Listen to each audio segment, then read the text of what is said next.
Hello, everyone, and welcome to the PortofLA's October Media Briefing. I'm Chelsea Boyd from the Port's Communications team, and joining me, as always, is our Executive Director, Jean Seroka. It's good to see you, Jean. Welcome back.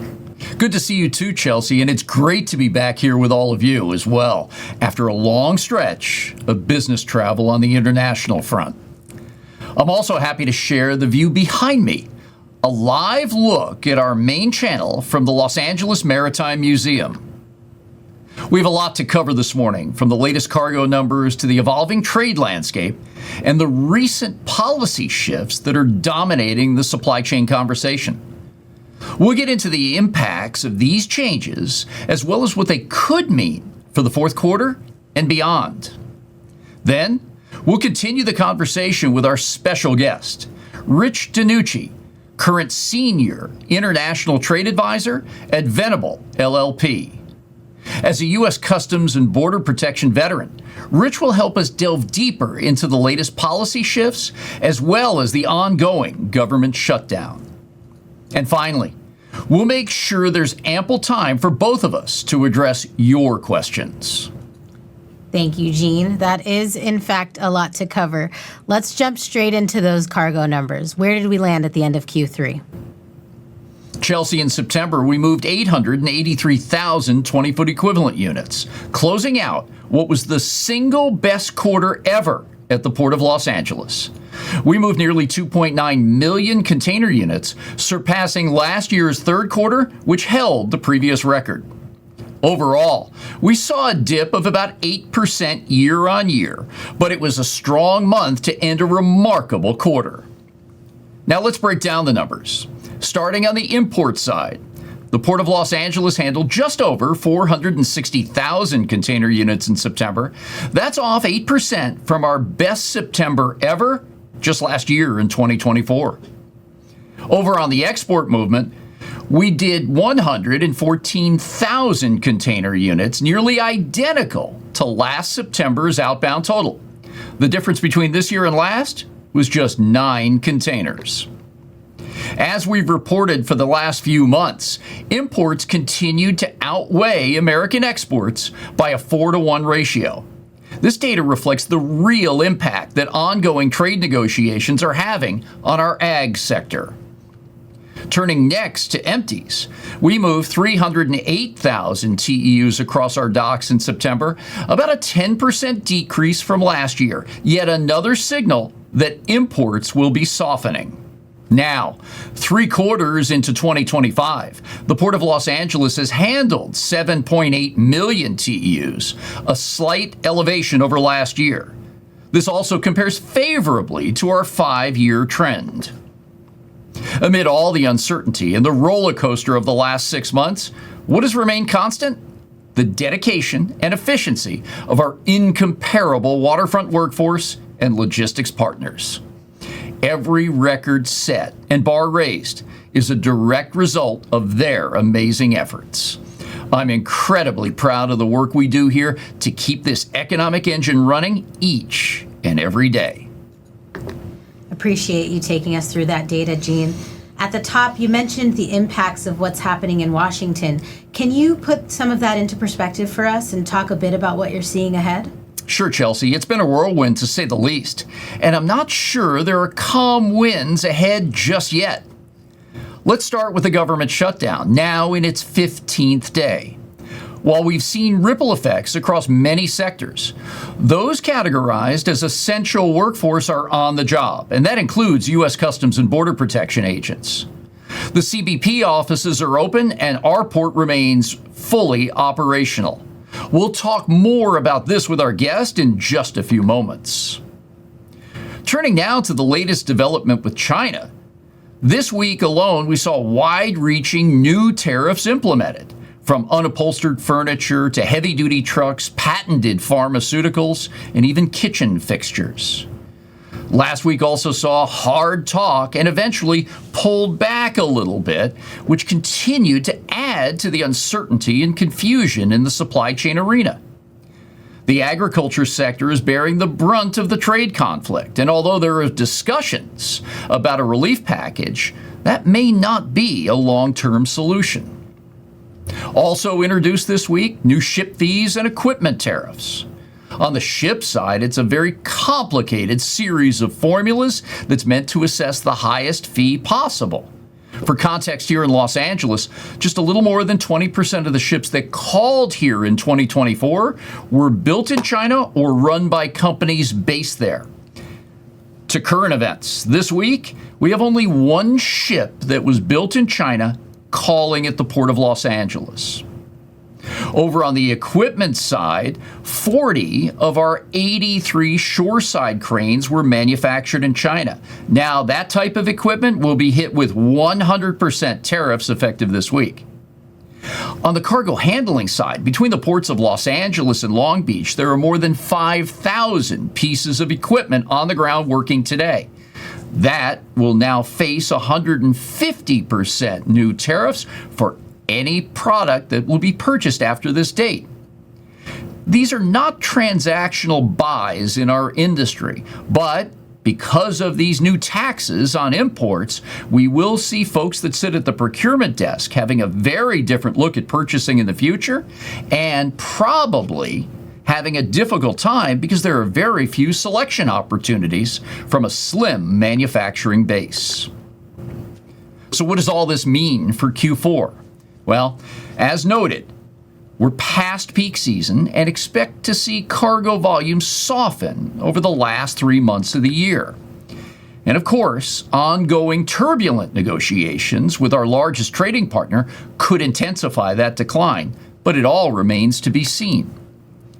There's been a lot of trade talk over the last few days, but so far, it hasn't translated into set policy just yet.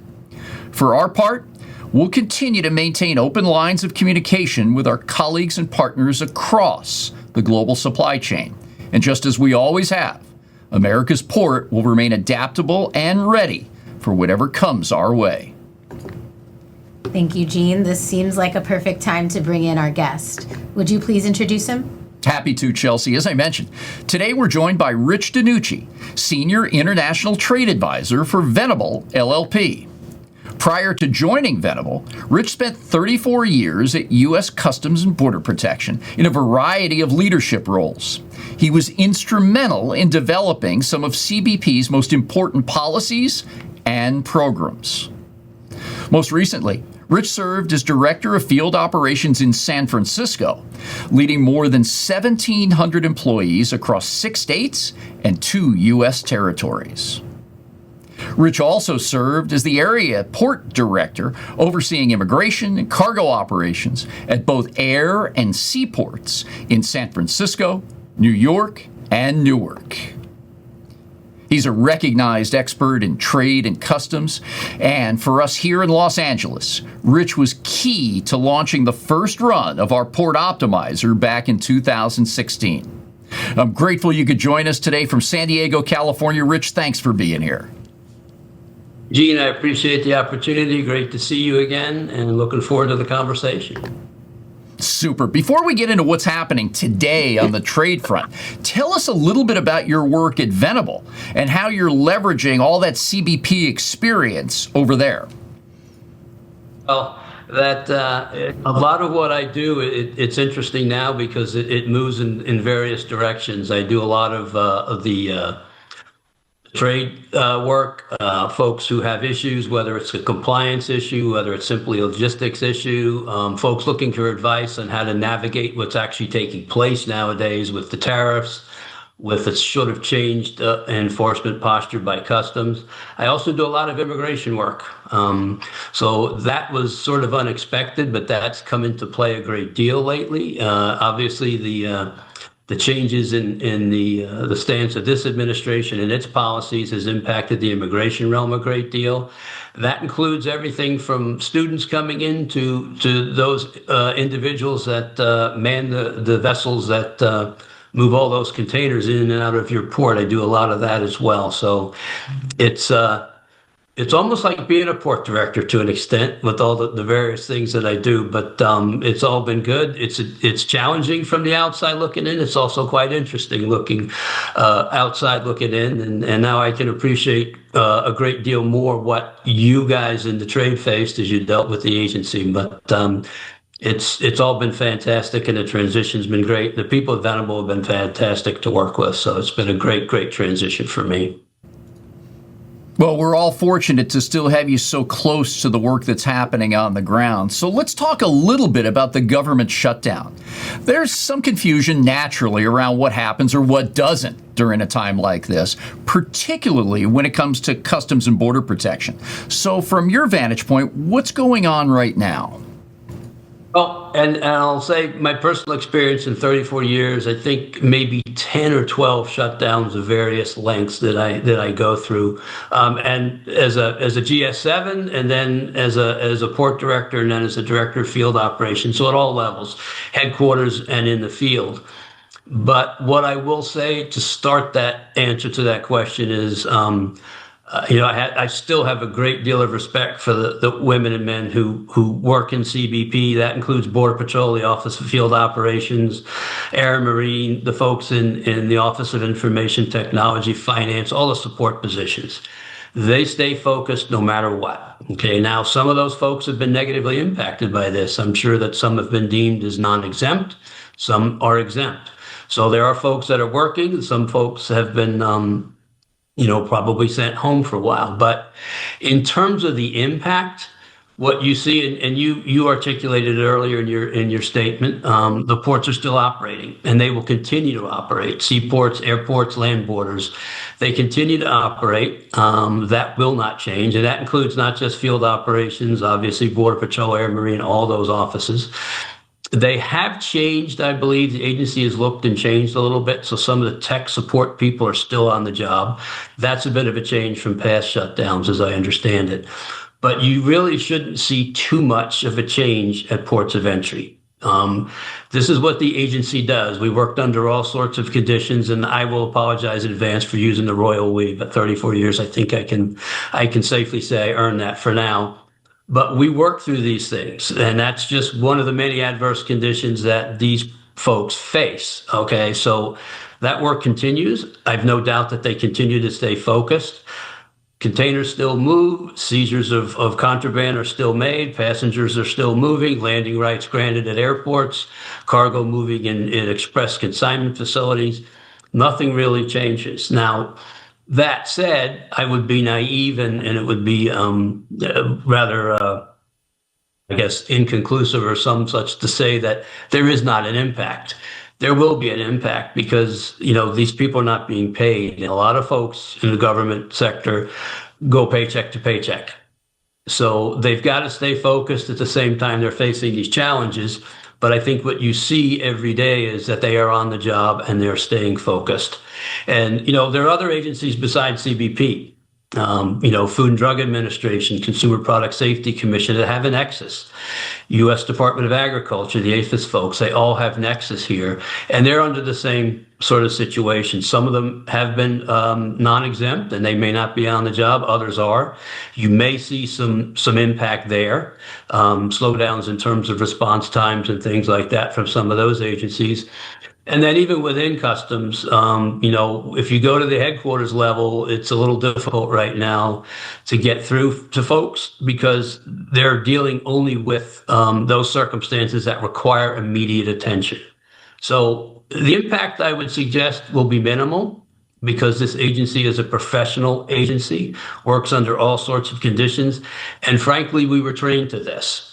Okay, post 9/11, that's what the agency did. Any kind of exigent circumstances, we adapted, we adjusted, and we dealt with it. And I think you'll see that still out of the women and men who work in CBP now.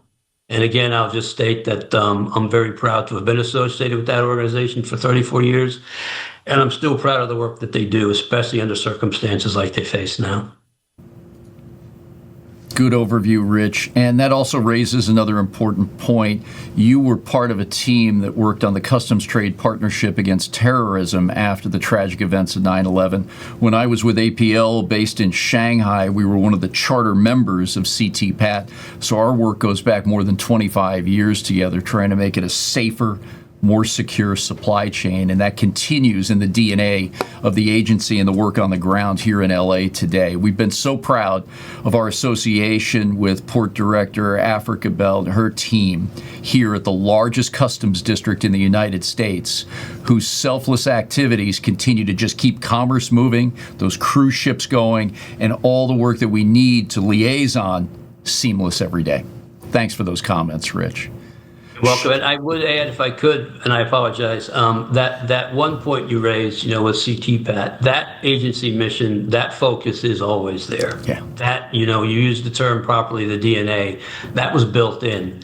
That does not change. The folks that do that work specifically are there 24 hours a day doing it, again, not being paid. And, that's difficult, but they stay focused. And again, very proud to have been associated with the organization.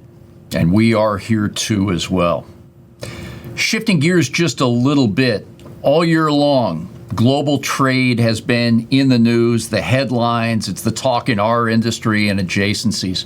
Now in your role at Venable, what are you hearing from clients about trade policy impacts? And what advice are you guys sharing with those good companies? Well, to say the least, as I indicated in my opening comments, it's interesting seeing it now from the private sector side, right? On the government end, you always knew, okay, that the policy changes administration to administration, and we adjusted. Again, another hallmark of the agency. Now being on the outside, I appreciate a great deal more the fact that the trade community specifically really looks for consistency and certainty. And, the operating assumptions that this administration makes have kind of changed that mathematics for the trade community, right? Changes get made. They're not really focused on the bureaucracy. This is an administration that prefers to operate very quickly, in a manner that they regard as efficient. So that creates sort of gaps in terms of the way things used to work and the advance notice that the trade gets in certain arenas. And so you're seeing a lot there where they're, I won't say caught by surprise, but I think to an extent that they have to adapt very quickly. And that doesn't always work so easily when you've spent 20, 30 years, building supply chains, building logistics, operations, and building, frankly, relationships with your suppliers. And all of a sudden now you're faced with, okay, how do we adjust? How do we adjust to the impacts on our bottom lines? And that's very, very difficult to do. So a lot of what we do right now is deal with importers that are looking for, how do they rearrange their transaction structures in such a way that they reduce the tariff exposures. And they'll talk about any number of different methodologies to do that. Some have even gone as far as saying, we'll take a loss just to stay in business because we have to deal with this. And they're not looking to really lose their market share, so they're willing to take a loss. Others are looking at how do we structure the transactions? Is DDP a better way to do things than other methodologies? So there's a lot of different things going on. They'll look at country of origin too, because the tariffs tend to shift very, very quickly given the way the administration operates in a less bureaucratic fashion than I think we've seen in the past. So they're always looking at how do we do that, and that involves a lot of different issues, and including things that impact substantial transformation. You can move the logistics from one country to the next. It doesn't change the origin of your product. So, the operators struggle a lot with that as well. And now throw on top of that, we have the vessel tax. And, that was implemented yesterday. It was effective. So they're struggling with that and how those costs get passed on, or as I indicated, for some operators, how they don't get passed on. Can the importer, the shipper, absorb the cost and try to figure out a way to do that? And now we're looking at potential, duties on taxes. And as you indicated, the ship-to-shore cranes, the gantries, et cetera, et cetera. So it's becoming much more complex across the board. The trade community is looking at a lot of different ways to deal with that, but for every reaction, there's an equal and opposite reaction. So when they look to change transaction structures, customs is also scrutinizing that because they're looking at how do we react to that? What's the risk to the revenue? Are these transactional rearrangements compliant? And so you're having a lot of different activities take place in that environment. And there's a lot going on in terms of trying to deal with the tariffs and their impact across the board now. Consultation, origin rules, shifting supply chains, and folks that are looking to make sure that they can keep people employed and the economy moving. All this said underscores what many ask us. What do you think the lasting effects are going to be of these sweeping policy changes that maybe the story hasn't been written in completion yet? What do you see next? What's the future of this supply chain going to look like? I think what you will see is that, and this had been talked about for years, I think, as well, and the ability to sort of adapt and change quickly, to be flexible. And I think increasingly that's the case. You have to be able to do that. You have to have multiple points of origin for all intents and purposes, so that if there are changes made, you can adapt to them quickly. And what I found interesting about the environment now is a lot of people are looking at and go, oh, this is unprecedented. And that's really not the case. When I started with Customs 34 years ago, revenue was the thing, right? We were a revenue generating agency, and that's what we did. And we evolved, obviously, past 9/11 in terms of what occurred. And even prior to 9/11, we had free trade agreements. So we moved from revenue to what you might regard as reciprocity. There was a lot of the free trade agreements built in, and the trade adapted to that. They started to build new supply chains in Mexico, in Canada, to take advantage of those opportunities. Now we're seeing a little bit of the restriction end of this involved as well, right? With the way the tariffs have laid out. And none of this is new, frankly. There's a fantastic book. The gentleman's name is Douglas Irwin. It's called Clashing Over Commerce. And he identifies that trend. There's these trends. We go from revenue to reciprocity, restriction, back and forth, revenue, restriction, reciprocity. And I think what we're seeing with the current environment is a mix of all three. The tariffs are put out there, it's going to be 100%, 75%, whatever the total may be. And that's the bargaining chip. And they're the trade sort of caught in the middle, and they've got to adapt. And the real challenge is finding that spot where you can, and there's very little middle ground, frankly. But a lot of what you have to do now is become much more flexible, much, much more willing to move quickly to take advantage of a reduction where in fact you may find it. And that's not easy. I've heard some flip comments out of it. I was at a conference a while back, and the topic was forced labor, which we're not hearing a lot about now. We're hearing tariff. We're not hearing a lot about forced labor, which shows that customs is shifting as well. But when and I will not, the customs panelist was asked, well, how do we adapt to this? And his response was, well, change your supply chain. That's not something that can be done in a heartbeat.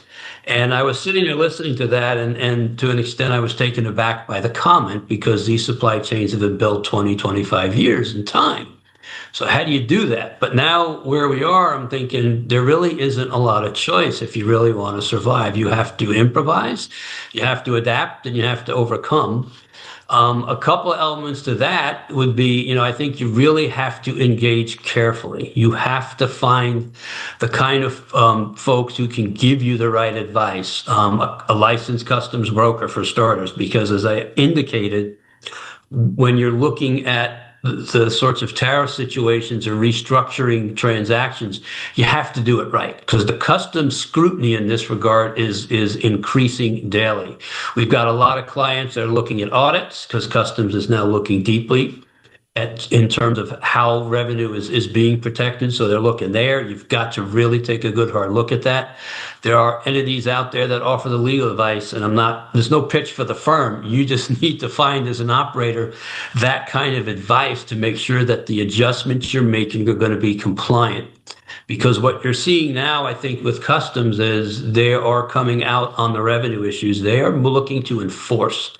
And a lot of the informed compliance that I think was in the past is in the past now. You're seeing a lot more compliance efforts. I think you'll see a great deal more of that as companies try to adjust. And so the future, I think, demands, one is knowledge. To find the right people that can give you that knowledge. If you do not have it, do not make assumptions about what customs may or may not do. Find out. Establish those relationships, not just with the experts like brokers and consultants and ports. Establish the relationships, but get the right people in customs to talk to. It's getting a little more difficult, but you need to do that as well, locally and nationally. And if you're not involved in associations, you should get involved in associations, because your knowledge is what's going to get you through this. And again, I think, there'll be a time when this too shall pass, I guess, is the way to put it. And I'm not trying to be flip, but, as I said, the trends of revenue, restriction, reciprocity, it will come and it will go. You have to be flexible, but you've got to get the right advice, because if you put the wrong foot forward, customs is going to be on it, and they have been on it. We're working with a lot of clients that are having challenges with customs in that regard. So long way of answering it, but I think the complexity of it really demands a hands-on approach to this business now. You can't make assumptions. You just cannot make assumptions anymore. And this is exactly what people want to hear. What a great conversation. You help put a lot of what we're seeing into understandable perspective too, Rich. And from our vantage point, it really has been all of these supply chain stakeholders leaning on each other, sharing that information back and forth. Hey, we're all in this together, and it's just about making sure that we're updating folks with what we learned, our interpretations, and making sure we got that good discerning ear always. And I think that that's the critical component, that last word, always. You cannot let your guard down for all intents and purposes. You have to stay focused. It reminds me of what I did when I was with customs. You had to stay focused, okay? What's the trend? Whether the trend was in the national security realm, whether it was the contraband smuggling realm, the trade realm, to ensure that we were facilitating properly, you always had to stay focused. And, in a way, it's unfortunate, because people want to do business. They create jobs with their businesses, and should they really be I'm trying to be politically correct. They told me watch myself, but in a sense, you're hostage to the situation.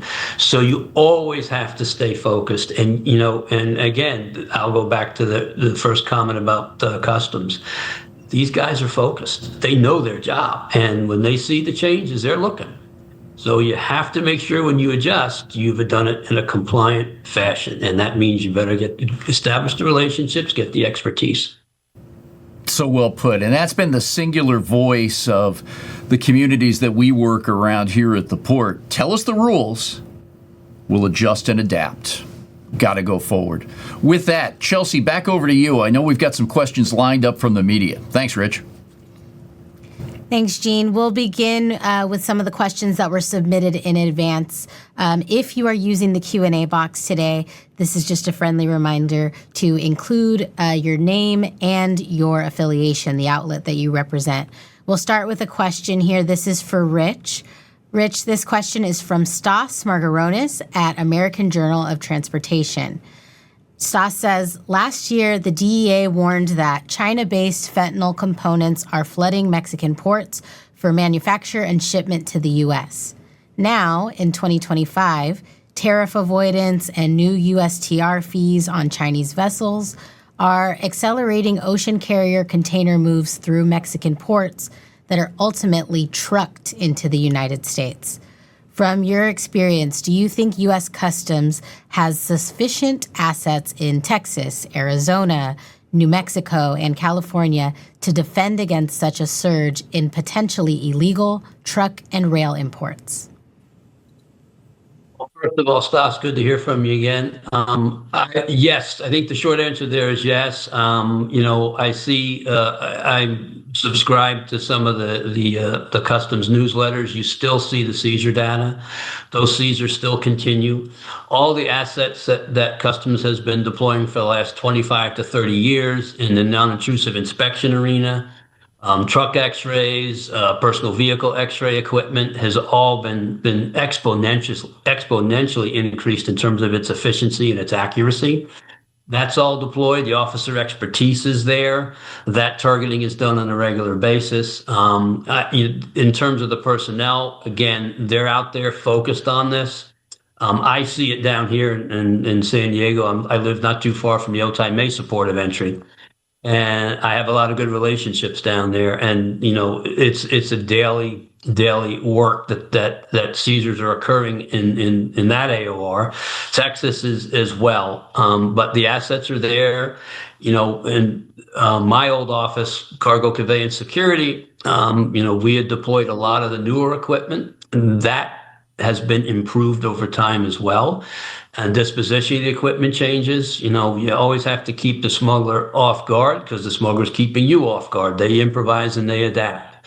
But in terms of the assets available, yes, they're there. They're improving all the time. And probably the most critical asset is the officer expertise, and that gets better on a daily basis. So, Stas, short answer to your question is yes. Customs is aware of the trend. They know, that vessels were probably going to move to Mexico, and unlaid there as well as in Canada. So that trend would have been obvious, and Customs will be focused on it. And the assets are there to interdict as always. Thanks, Rich. Our next question is for Jean. Jean, this comes from Sue Yoon at ABC News. Sue asks, are foreign vessels transporting cars from Mexico and Canada and that are USMCA compliant also subject to port fees?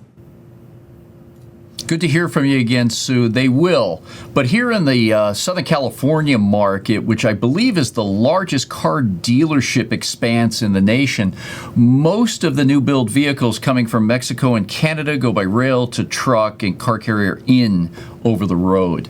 So we're not seeing that impact here today.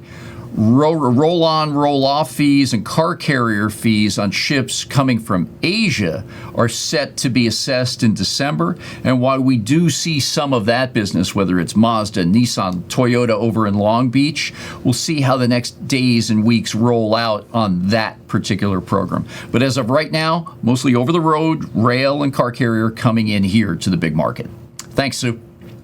Jean, Sue had a follow-up question. She asked, how many U.S.-built ships could we realistically expect to see next year?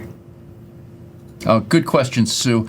I think because of the nascent stages we're in, the number of ships to be built in the U.S. next year is probably going to be very low, if not any. Most of our shipbuilding capability here in the States is for the United States military, and I do understand that there is an appreciable backlog of orders and build-outs to be done. Just as context, from my time living in Asia and from what I keep up with now, I was just in Korea and Japan on successive trips recently. From the time an order goes into a shipyard on a new built vessel, it's about 3 years to delivery and then christening and putting into a waterborne deployment. So it takes some time, even with those who have been revving at pretty high speeds over the past decades. Renewing our shipbuilding industry here on the commercial side, I believe, is a decades-long approach. There needs to be a sector-specific review, not just of that shipyard itself, but of the supply chain and the ecosystem that will be around it. There has to be a talent assessment. With the U.S. still seeing relatively low unemployment numbers, we've got to be able to attract, recruit, retain, and skill a workforce to enter into this industry once again. And then there's got to be a geographic look on how best to go to market based on those first two variables in the equation. So it's going to be a long road ahead, very interesting topic for discussion to see how we can yet develop another economic value driver here in the United States. Thanks as always, Sue. Thanks, Jean. This next question is for Rich. It comes from Bill Mongaluzzo at Journal of Commerce. Rich, Bill asks, how do you advise ports and port stakeholders to deal with federal agencies such as the FMC and CBP during the government shutdown? Do you think it's likely that the administration will deploy CBP agents to non-customs related tasks away from ports of entry? Well, first question, how do you deal with them? I would say carefully, in one word. As noted, these folks are not being paid. and they are focused on their mission critical functions. And when it gets down to shutdown time, what happens there for these agencies, especially with CBP, is its mission critical is first and foremost, right? So, that's keeping the ports open, moving cargo, moving people, interdicting narcotics, maintaining national security.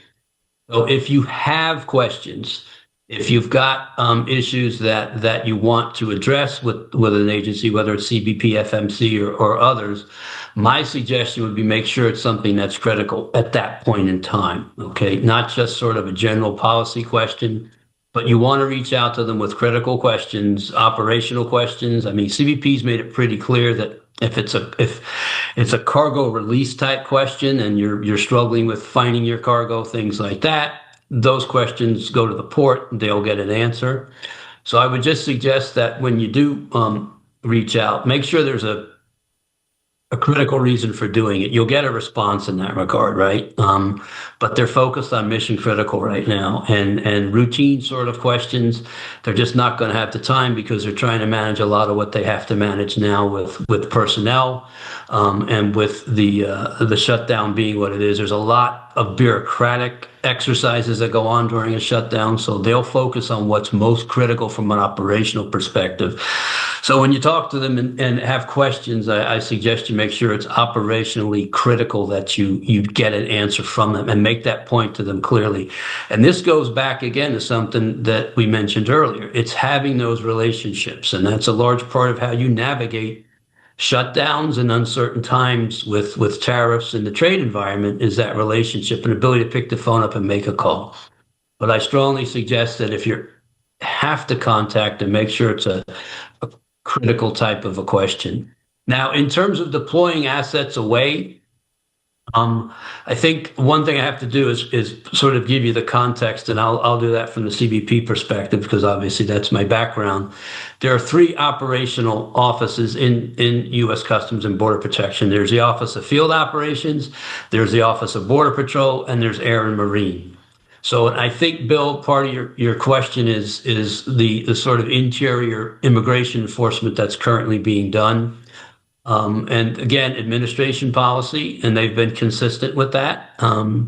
That mission is primarily being carried out by the Office of Border Patrol. Now, Border Patrol operates between the ports of entry. For instance, there's about, I'd say, 45 miles between Otay Mesa and Tecate.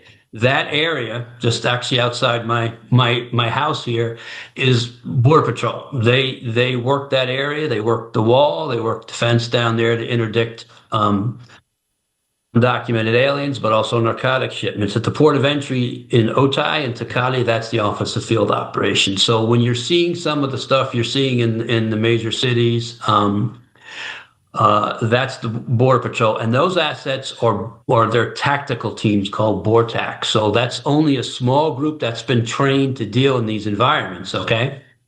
Now, when Field Ops gets involved, and that's the blue shirts you see at the airports and the seaports, we have what we have. Again, I will slip every once in a while after 30, 40 years. CBP has what they call Special Response Teams in the Office of Field Operations, the SRTs. They will deploy to, for instance, Portland. When I was the DFO in San Francisco, I had 8 of my SRT team deployed to Portland to deal with the disturbances there that were directed at federal facilities. They provided security for the federal facilities. They'll deploy.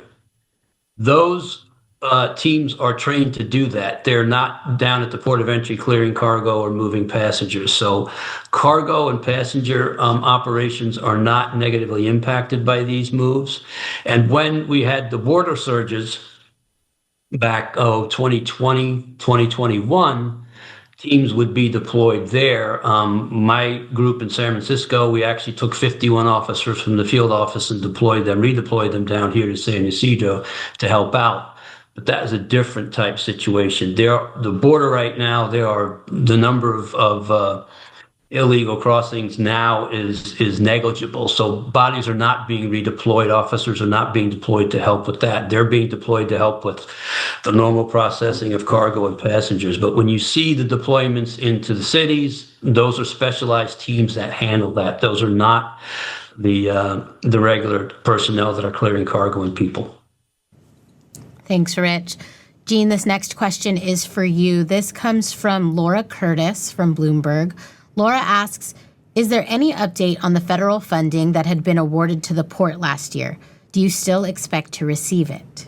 Thanks for joining, Laura, as always. Two big segments here. One, the Environmental Protection Agency Clean Ports Grant.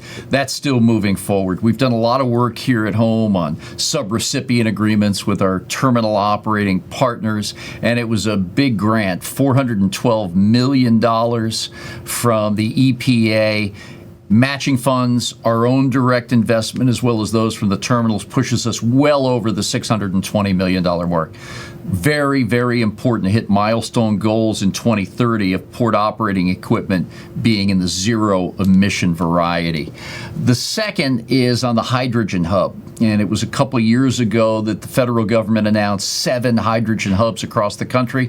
Unfortunately, that particular money was pulled from the state of California just last week. That was about a $1.3 billion grant that would enable us to really get started on the manufacture, transport, storage, and offtake of hydrogen. And whether it be the testing we've done here at the ports of Long Beach and Los Angeles on heavy-duty Class 8 trucks, retrofitting cargo handling equipment, and even seeing new entrants and machines coming in that are hydrogen powered, that's a pretty big number to go without. But our resolve is still extremely strong, and we'll forge ahead now. There may be other opportunities, but that's the basic landscape as it sits today. Thanks, Laura. Thanks, Jean. Laura had another question here for you. She says, there was some reporting about packages being destroyed because customs wasn't able to process them. But was that more related to the end of the de minimis with small packages as opposed to containerized goods? Or is there a backup of imports building in San Pedro Bay as well? Yeah, good question, too. I've seen some of those reports, Laura, and I've seen some personal interviews published by the media in various spaces where folks are getting packages delivered to their homes or businesses, and they see the additional tax that the service provider is sharing with them and must pay for before accepting those goods. In some cases, the product is being turned away. Either they didn't anticipate that tax, it was higher than they thought, or it just simply was insurmountable for the price of the goods that were paid. I've shared before that I've visited with small businesses across Los Angeles who rely on this de minimis concept, or at least buying in smaller inventory lots from overseas producers to fill their shelves and build inventory for their customers. Think of small shops on your corner of your street, the folks that are selling at boutiques and specialty care stores. These are all impacted, and a lot of people counted on this particular part of the supply chain to develop their inventories and wares for selling. So I don't know if it was specifically customs that wasn't able to process. I don't think we have a very clear and understandable perspective, but on the subject of containerized goods, of which we saw an appreciable number of de minimis packages consolidated into containers for distribution here in Los Angeles and beyond, there are no backups here at the Port of Los Angeles. As of this morning, looking at the Port Optimizer, our dwell times for rail are under 3 days. Dwell times for truck-related cargo are about 3. On the export side, the majority of containers at the port right now are fresh containers, 0 to 4 days, meaning that earliest return date that our friend Peter Friedman of AgTC has been campaigning for so long is really starting to take shape. So I like the velocity of the cargo that's flowing through the port. On average, our container ships exchange about 12,000 TEUs for each individual port call. That's the best in the business. And those ships are averaging about a 4-day stay here in Los Angeles. Also, pre-pandemic bests that we've seen from those velocity statistics. So there'll be more to come on this particular issue. But my belief right now, from talking to folks and reading up on this through my own research, is it may just be those parcel-sized goods that are getting that extra wallop on the import taxes that folks are saying, no, not for me. Thanks, Laura. All right, I'm heading to the chat box here. And Rich, we have a question here from Adolfo Guzman Lopez from the LAist. If you could kind of just reiterate, I know you spoke a bit about this earlier, but the effect of the government shutdown on on CBP employees and how that furloughing kind of works. If you could just kind of go back through that again. I think Adolfo had some confusion around what happens there. If there are layoffs, if there are furloughs, how does that work? Well, it's a great question, and I can understand why it's confusing to folks who are on the outside of the government. Traditionally, what occurred in the old days, they used to say, well, certain employees are essential, certain employees are non-essential. Okay? And that sort of took on a pejorative aspect, if you will, a connotation when you said someone's is non-essential. Now they're referred to as exempt and non-exempt. Okay, so if you are non-exempt during a shutdown, you're not going to be paid. That's a furlough, where you're basically told you're going to be sent home. You're not being separated from service, but you're not to report. Your duties are not considered to be critical to the agency's performing its functions. Okay. So most of those folks who would have got a notice like that they're going to be non-uniform. They're probably in support roles, whether that's human resources, whether it's finance, budget, things like that, because there is no budget. They would be staying home. The critical work that needs to be done will be done by those that are deemed exempt. That is the blue shirts, the officers who are working the ports of entry, airports, seaports, land borders, pre-clearance, overseas. So those folks who are on board those flights are being cleared properly. And it's expanded, I do believe, now because of the tariff situation, the complexities involved.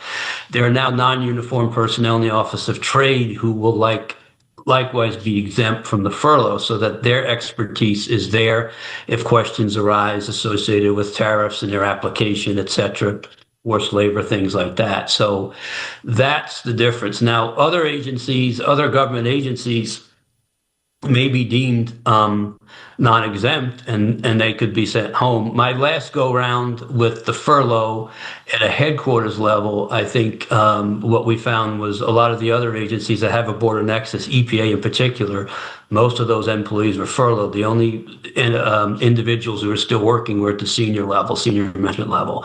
I don't know if that's adjusted since, but I think a lot of those agencies that provide support and that Customs enforces for may in fact be subject to wider spread furloughs than CBP would be. But again, as Gene indicated, the port's operating as normal. Okay, now it's difficult at times because look, morale can be an issue. You're working and you're not being paid.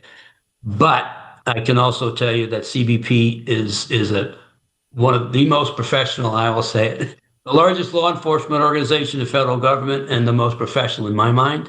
And they will stay focused. They will do their job regardless. Okay? And that job has been conducted and done under, very, very difficult circumstances ever since 9/11. And this is no different. So I think I hope that answers the question, but it's different for each agency. But those deemed essential are not going to be furloughed. They will be working. All right. I see here, I'm sorry, Adolfo, I see that you're saying you're asking about numbers, clarifying how large is the workforce at the Port of LA, which specific jobs are being furloughed. If you're asking specifically about CBP, I'm not sure, Rich, I don't know if you would have that number of how many folks. I don't have the numbers, but at Port of LA, what I can tell you is the officers are exempt. They are working. There are support personnel, more than likely import specialists. They are working. They are not sent home. Folks that would be sent home might be technical types. It could be folks that do, as I said, human resources and budget. But the folks that have the hands-on daily work are there. I don't have the exact numbers on that. Obviously, that's an agency-specific, a piece of information that wouldn't necessarily be shared outside.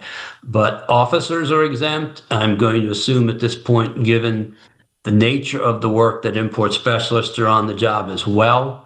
And your air and marine folks that actually work, they're on the job. They're deemed essential. Border Patrol is deemed essential. They will be there. All the uniformed personnel that perform security functions are in place. All those, as I said, that clear passengers at airports and clear cargo to seaports are working. Great. Thank you, Rich. And then, Jean, could you speak to the Port of Los Angeles workforce? Yeah, here at the Port of Los Angeles, we have 933 employees. We're a municipal agency in the city of Los Angeles. All of us are at work every day and unaffected by this government shutdown at the federal level. So everybody's out there working, from our engineers to our construction and maintenance folks and administrators right here at the HAB offices. Thanks. Jean, another question here for you from the Q&A box. This comes from Stuart Churls of FreightWaves. Stuart asks if you can speak to the recent veto of SB 34. Yeah, that was a state Senate bill authored by Laura Richardson that had two pieces to it. One was around air regulation and the other around funding at the federal and state level going to robotics or automated terminals. And it went through its legislative process and was vetoed by California Governor Gavin Newsom on Monday evening. Thank you, Jean. And then our last question here from the chat box. This is from Sebastian Schug of a German magazine here that I will not butcher the name of. But Sebastian asks, other ports on the U.S. West Coast, like Seattle and Tacoma, are heavily impacted by the tariff war year to date. Why hasn't that been the case for L.A.? At which point, in terms of tariffs and fees, do you think there will be a heavy impact on cargo volume in LA? Well, Sebastian, it depends on our definition of impact. As I've mentioned, it's been an up and down year. When trade policy has come out and hard policy announced, we've seen importers slam on the brakes, mainly because the prices at those new tariff levels were just insurmountable. And also knowing that trade announcements that amount to more than 100 since January alone emanating from Washington could change in 2 hours, 2 days, or 2 months. So folks are really taking a wait-and-see approach. In April, we saw heavy tariffs, and then even China tariffs were up to 145%, and we saw that directly in the month of May. Cargo volume on the import side plummeted by 19%. Then some of those policies were relaxed a little bit, deadlines extended, and we saw importers go back in and scoop up inventory that had already been manufactured, and in some cases put new orders in just to get in under the wire of the next deadline. And we saw the back half of June really pick up, and then an all-time record here at the Port of Los Angeles for cargo volume in the month of July. Now, with inventory that had been built up and padding of stock on the ground, we saw just a little bit of softening there in the month of September. And our forecast for the last quarter of the year is that you'll see continued lower import volume coming through. But it's just been this up and down effect all year where our dock workers have to react to good surges in cargo and then real lulls. Truckers, the warehouse community, as well as the railroads, the terminal operators, and the shipping lines have to balance booking ebb and flows in Asia. So it's been a topsy-turvy year, but mainly what I've seen on the import side of the business is that those folks have seen small windows of opportunity in betwixt and between all of these announcements. And when they have a chance to pick up some cargo and try to get it here to the U.S., the fastest way is to go through the Southern California ports. And that's mainly why you've seen our volume hold up. Now, compared to elevated comps from a year ago, we're up about 3% year to date after the first 3 quarters of the year.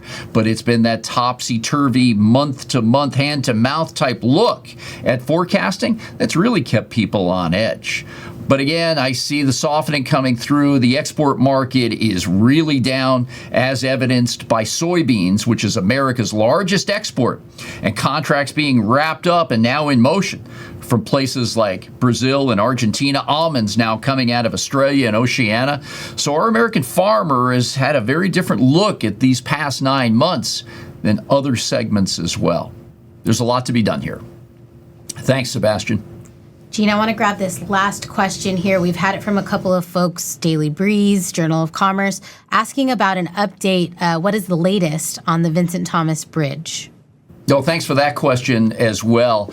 As you know, the California Transportation Department is undertaking a project to resurface the Vincent Thomas Bridge that you see in the live shot behind me.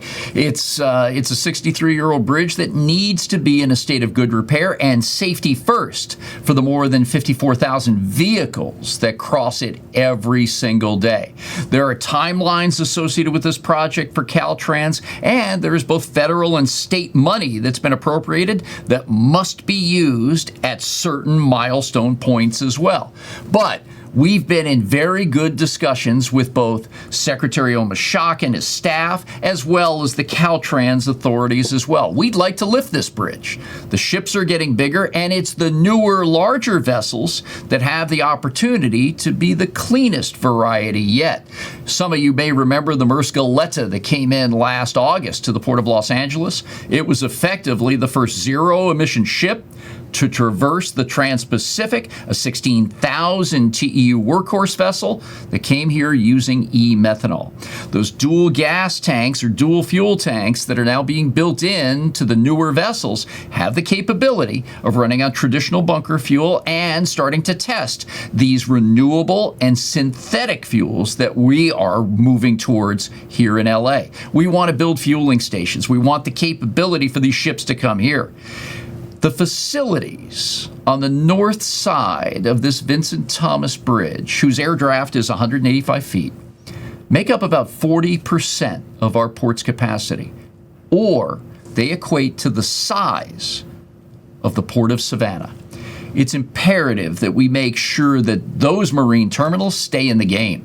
And having the ability to draw the shipping line's attention to the newer vessels and the fact that they can call here using the cleanest fuels is mission critical to us in Los Angeles.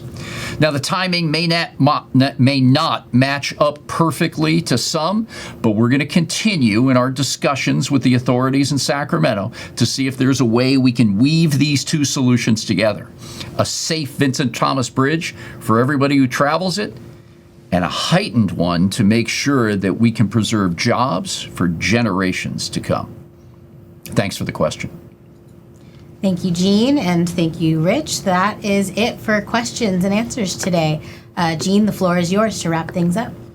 I got to tell you, Rich, this was fantastic and so timely given current events that you had the opportunity to join us today. So appreciative. I thank you, Gene, and I thank the audience as well. I truly appreciate it. Good to see you again. Nice to work with you again. Much appreciated. You as well, Rich, and always proud to call you a friend. We will be in touch as the events unfold in the weeks and months ahead. Thanks again. Look forward to it. Thank you. Before we close, I want to shift gears and talk about the future, because we're not just managing today's cargo, we're also building for tomorrow. On deck are two game-changing infrastructure projects that we're working on right now here at the port.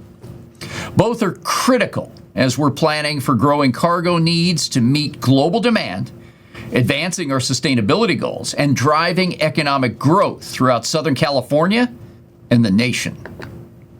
One is the proposed Pier 500 Marine Container Terminal, the first new container terminal to be developed here in a generation. Just last week, we released a request for proposals to evaluate the project's financial feasibility and other key requirements for implementation. The beauty of this project is that the foundation is already partially complete, thanks to the foresight of port staff more than 2 decades ago. While building the adjacent Pier 400 terminal, we simultaneously placed rockfill underwater at what is now the Pier 500 location. The result was a submerged foundational structure ready to support a future terminal. And now that future is here. With the San Pedro Bay cargo demand expected to grow in the decades ahead, we have a ready-made opportunity right in front of us. As proposed, Pier 500 would span about 200 acres. That includes 3,000 linear feet of new wharf for 2 berths capable of handling mega-sized container ships. The site is located in naturally deep water at the southern tip of Terminal Island, the first stop coming off the Pacific Ocean. This would expand our capacity to handle next-generation cargo ships while improving both efficiency and sustainability. We want this to be the greenest, cleanest, new-build terminal in the world. It would also create new jobs on the docks and many more across the supply chain. But Pier 500 is not the only project in the works that would improve sustainability and throughput. We also just released a draft environmental impact report for a proposed marine support facility right in the middle of Terminal Island. This proposed full-service depot would sit on 89 acres of underutilized land on Terminal Island. It would operate as a dedicated hub for chassis parking and maintenance, as well as container pickup and drop-off. The need for this kind of dedicated space has become critical, especially during peak cargo periods, where it could serve as a relief valve to keep containers from stacking up on terminals. While we have many other infrastructure projects underway, 155 according to our head of development, Dina Arian-Zalen, I wanted to spotlight these two because of what they represent. Yes, they'll create opportunity for U.S. businesses, farmers, and manufacturers. They'll generate jobs, help us hit our zero emission goals, and get goods to American consumers faster and more efficiently. But more than all that, these projects reflect who we are as an organization. For 117 years, the Port of Los Angeles has thrived by seeing what's coming tomorrow and building for it today. That forward thinking is an essential part of our DNA. It's how we've grown and adapted for over a century. And it's what will carry us through the next 100 years and beyond. Thank you, everyone. We'll see you again right here in November.